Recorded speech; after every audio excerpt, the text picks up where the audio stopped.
You ask Tiger to calculate. This deals with linear inequalities with one unknown. The final result is x smaller than -8. Let's solve it step by step. Swap sides.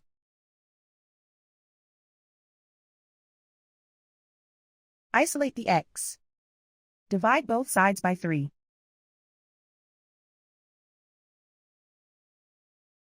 Simplify the fraction.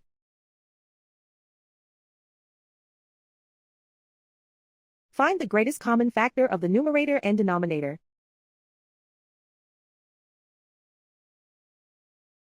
Factor out and cancel the greatest common factor.